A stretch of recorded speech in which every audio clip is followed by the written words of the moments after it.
Alhamdulillah wa syukurillah wal khair wa syarru bi masyiatillah la haula wala quwata illa billah.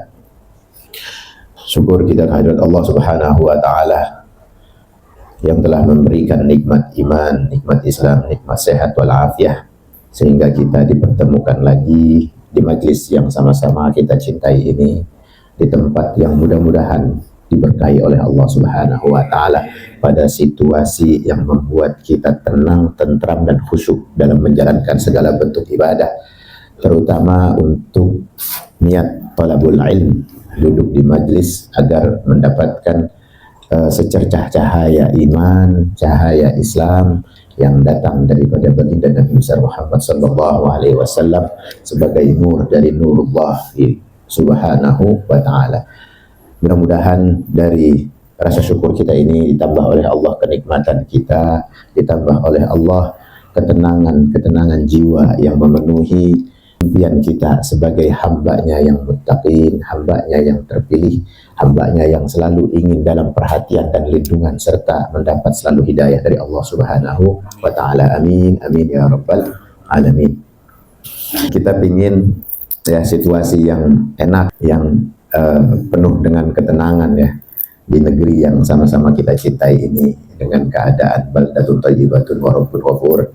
Salah satunya kita ingin mengisi waktu-waktu kita ini sama zikir ya. Kalau orang pada santai ya, kita isi sama zikir, kita ngisi sama obrolan-obrolan santai tapi bermakna, kita isi sama majelis ilmu yang sedikit membuka wacana khazanah ya, untuk selalu membuat kita mawas diri ya, bukan makin berasa tinggi, bukan makin berasa sombong, tapi kita lebih kepada hati-hati, karena urusan hati yang tahu Allah Subhanahu wa ta'ala ya. Semakin tinggi pengetahuan seseorang diuji sama Allah ya, dengan perasaan tinggi hati. Nah, ini kita berada di majelis yang mengedepankan kisah-kisah tauladan dari Syekhuna Sultanul Auliya Syekh Abdul Qadir Jailani dengan laqab namanya sebagai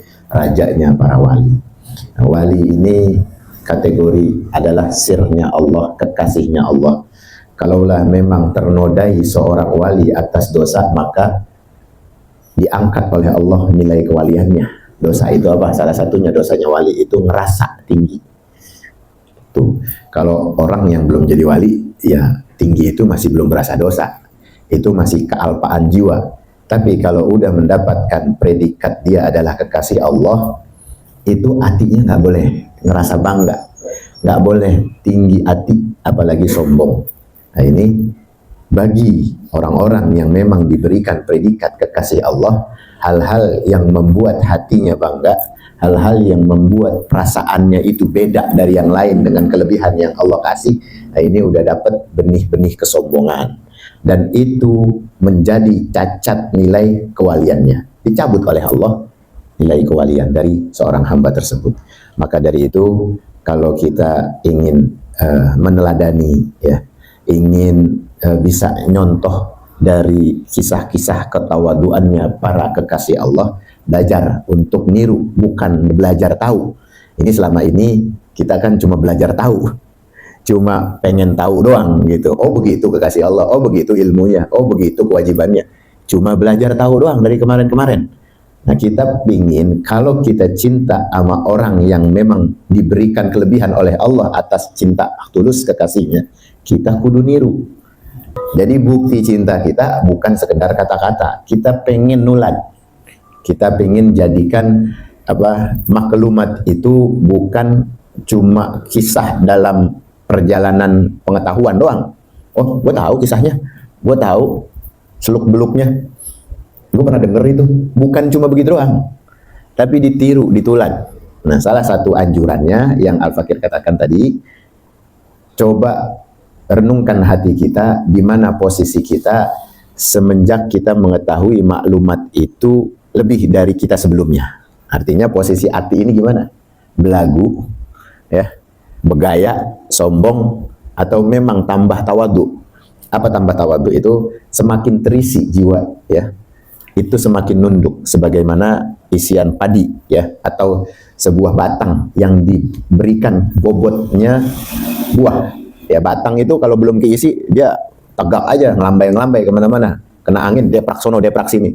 Tapi kalau udah dia kebebanan isi yang manfaat, apa tuh isi yang manfaat? Buah, keindahan, ya kan, kemanfaatan dari manisnya yang sedang ditunggu, maka batang itu akan jauh lebih nunduk.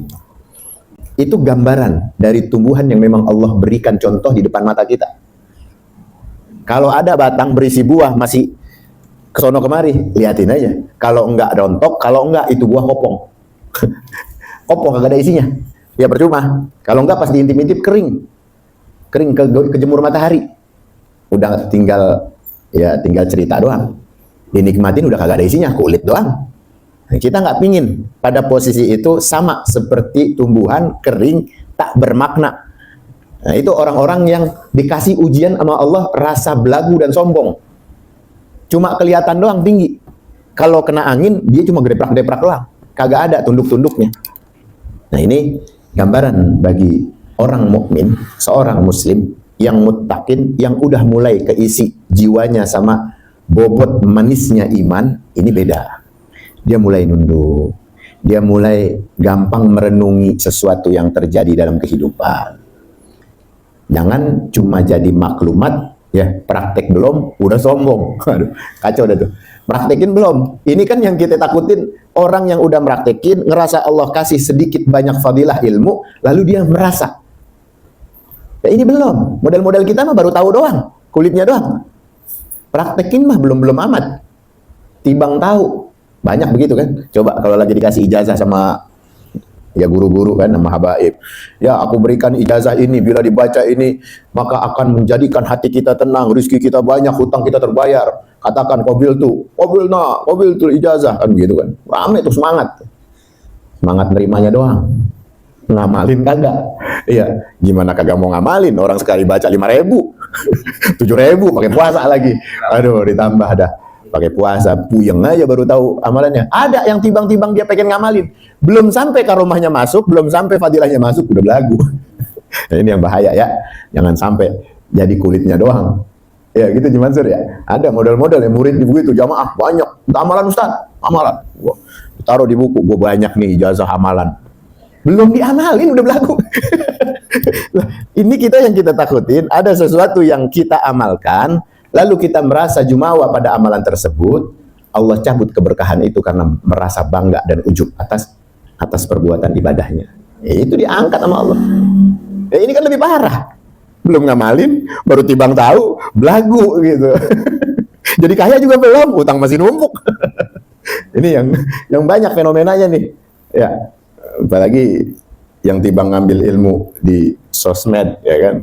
Tibang kobil tuh udah ngomong aja, ngamalin kagak, disimpen aja tuh video, disimpen di copy aja, sarser diamalin kagak.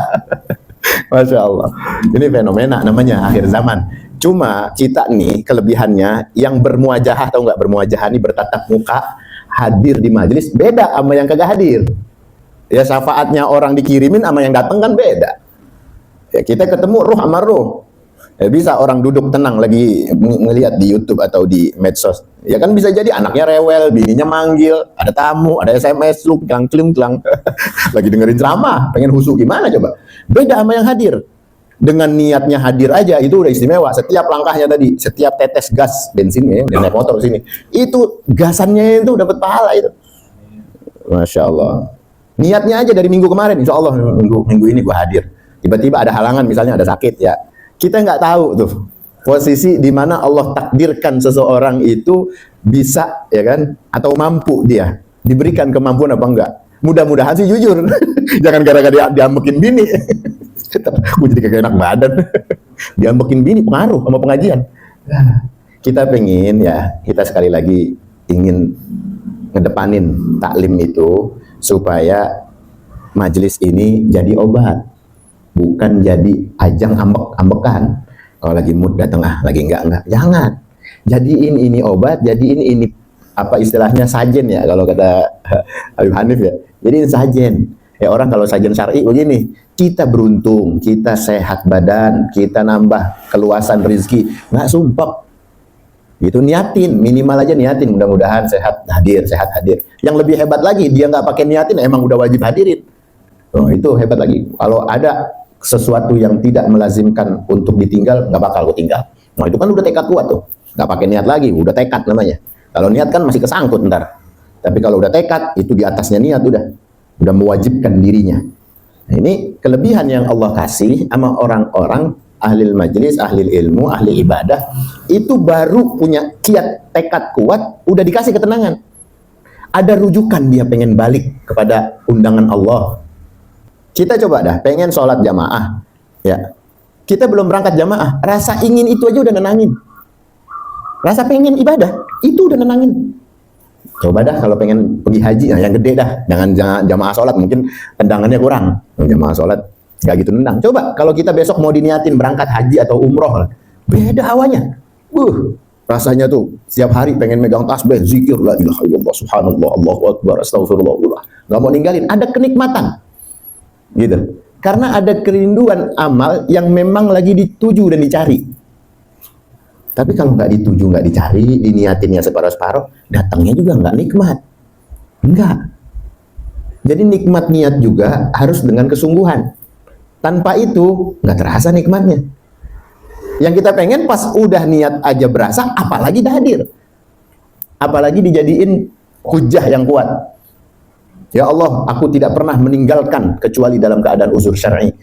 Itu punya tekad kuat kita namanya, nggak main-main. Untuk menghadiri sesuatu hal yang memang ada kelipatan waktu di sana. Kan ada di dalamnya watawasau bil haqqi watawasau bis sabri.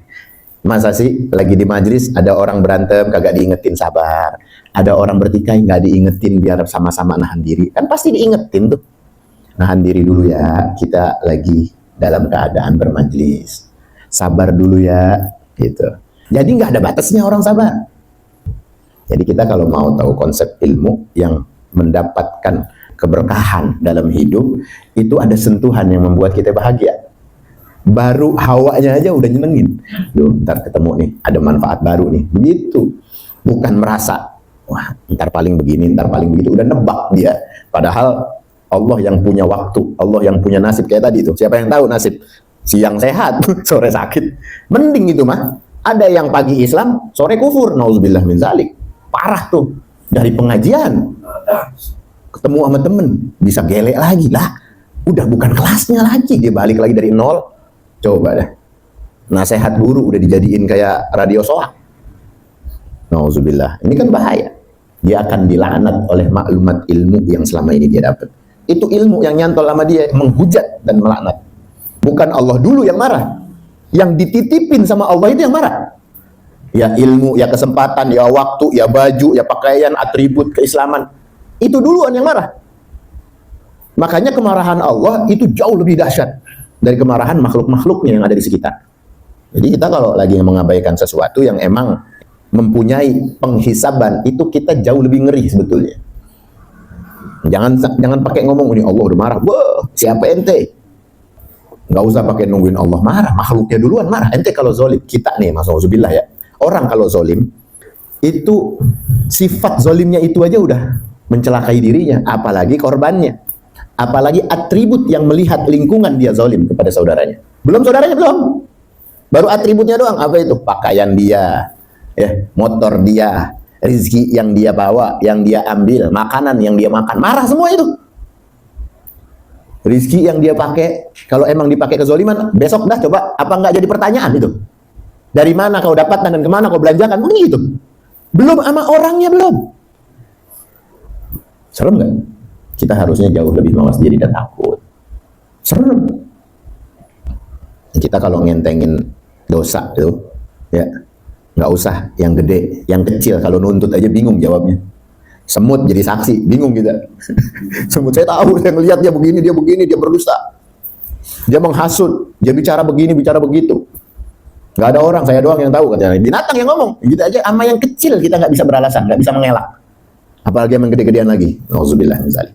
Nah ini ancaman-ancaman seperti ini, ya, ini sebetulnya bisa dihapus, bisa di backup. Istilahnya ketutup tuh, dibela. Sama apa? Sama amal soleh. Ya, itu akan ada pembelaan-pembelaan ketika amal soleh itu mengiringi kita.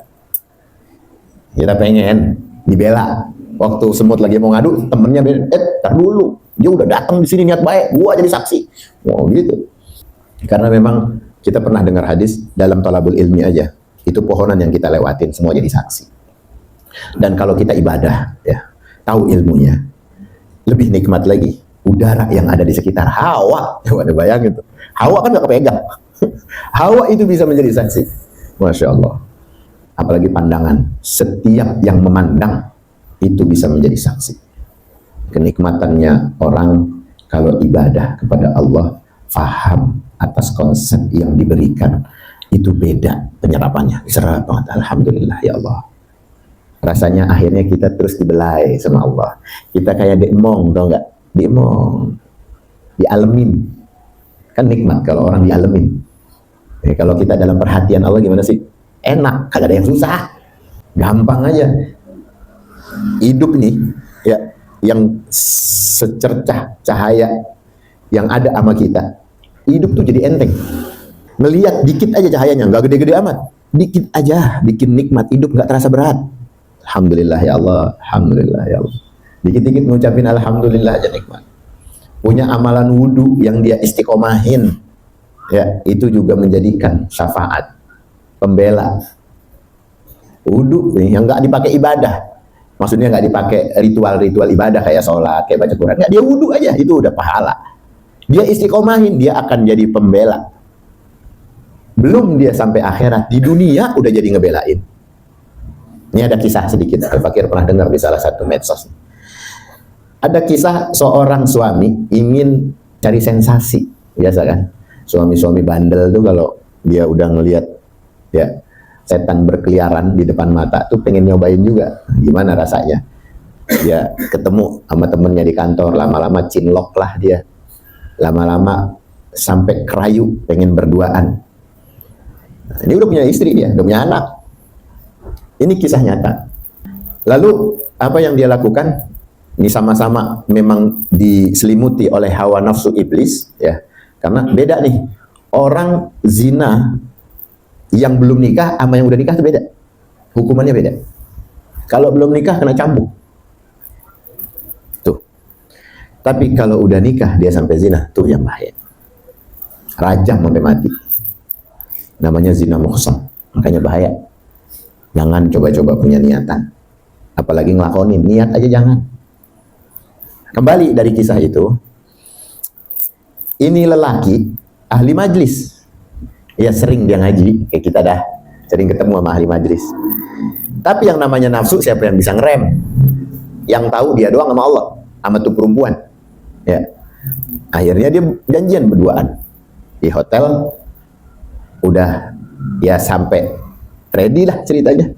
Ya sebelum dia beraksi kan ceritanya kan mandi dulu, bersih-bersih. Tapi waktu dia mandi, kebiasaan dia punya amal, kalau habis mandi dia wudhu. Kan biasa tuh, ini ahli majlis kan begitu.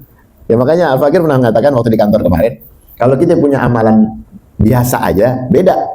Kita masih tergolong awam. Tapi kalau udah ahli ilmu, thalabul ilmi, ya kan, ahli majlis, itu ada tambahan amal biasanya. Bukan yang biasa-biasa aja, ada plusnya. Nggak pengen dia sholat, nggak pengen dia ngapain, tapi wudhu itu udah jadi rutinitas dia setiap dia kelar mandi. Bukan begitu? Ya kan? Biasa sama kita, karena kita udah sering. Itu jadi rutinitas kita. Nah ini orang ahli majlis.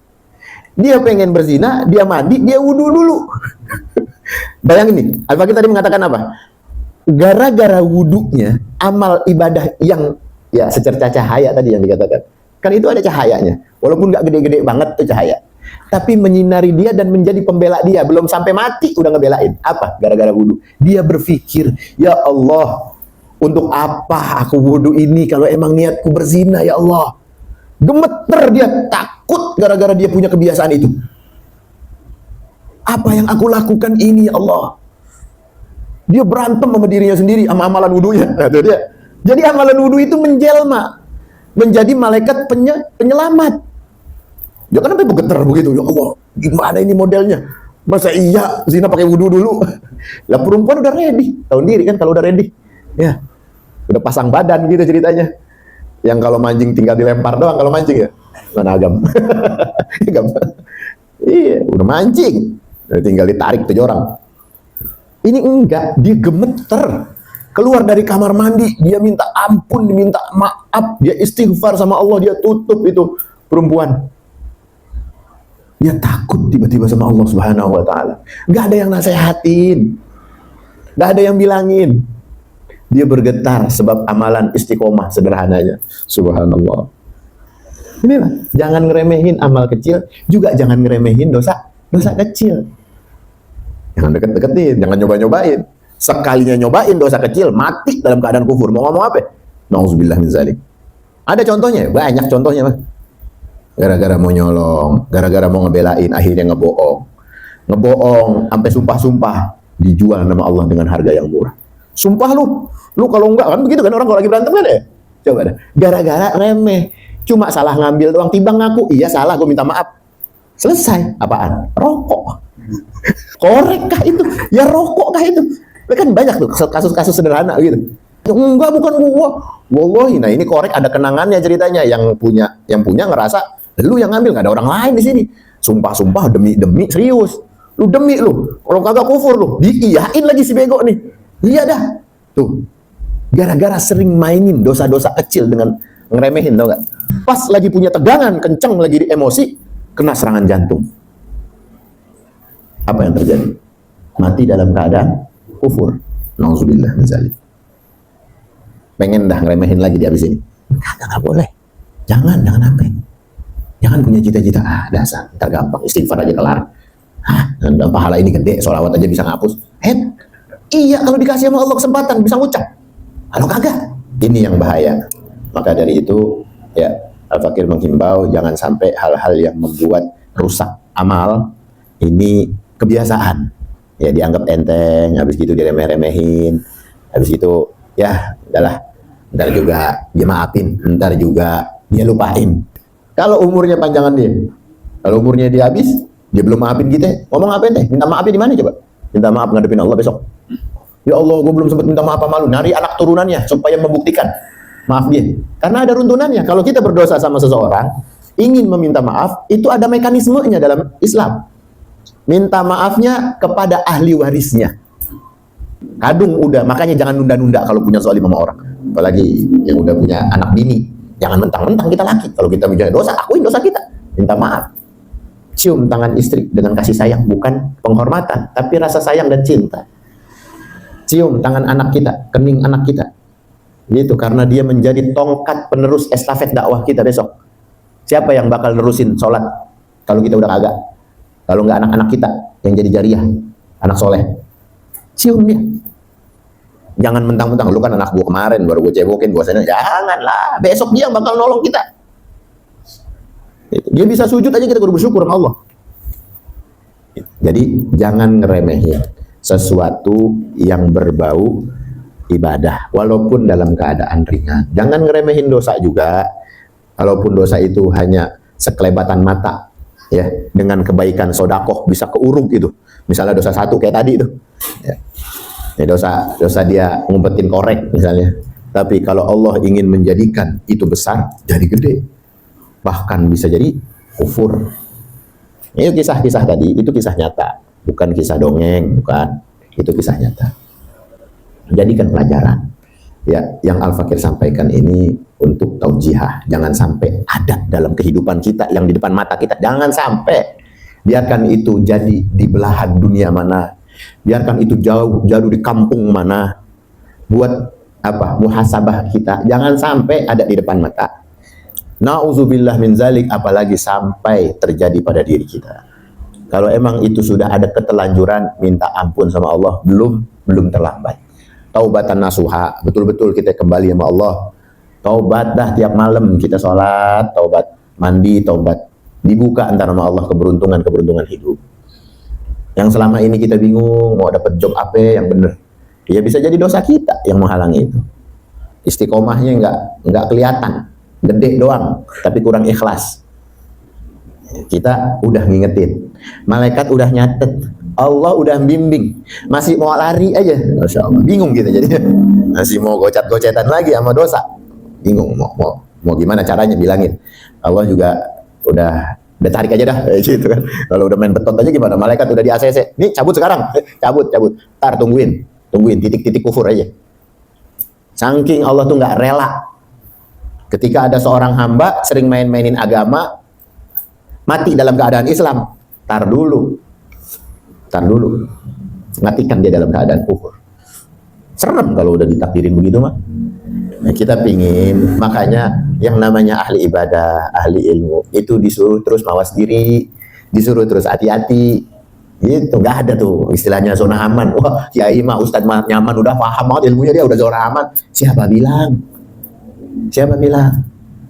Nggak ada tuh hamba Allah yang kecuali orang-orang yang terpilih. Ya para sahabat aja, ya bayangin. Sahabat nih, min asrul mubasyirin bil jannah. Ya Sayyidina Ali, Sayyidina Abu Bakar, Sayyidina Umar, Sayyidina Utsman masih takut sama Allah. Padahal udah jelas-jelas tuh Rasul mengatakan min asrul mubasyirin bil jannah. Nggak dihisab, tanpa hisab masuk surga. Cuma apa? Sayyidina Utsman itu kalau lagi lempengan baca ayat-ayat yang mengingatkan kepada maut itu bergetar. Nah, sampai ditanya, bukankah engkau sudah terjamin? Nah, ada step by stepnya ketika mengalami satu perjumpaan di alam kubur. Jadi masih alam kubur aja tuh, bukan di surga kan belum, masih alam kubur. Itu aja udah ditakutin sama Sayyidina Utsman. Ada model kita romannya berani banget. Masya Allah. Sekarang loh ada AI, begini di neraka, woi cobain. dia ngenteng-ngentengin azab. Uapnya api neraka kalau ditusukin, ya ada dalam satu riwayat, ditusuk tuh jebol misalnya dengan satu lubang jarum, dunia ini kebakar. Bukan masuk ya, bukan. Itu neraka ketusuk jarum misalnya, kayak balon keluar anginnya gitu. Itu uapnya aja, ini ngabisin. Masya Allah. Dunia seisinya kebakar. Segitu dahsyatnya. Jangan nyoba-nyoba, jangan pakai ngenteng-ngentengin azab, ya Allah. Nauzubillah. Jangan ikut-ikut nih, zaman udah kacau udah. La haula wala quwwata illa billah.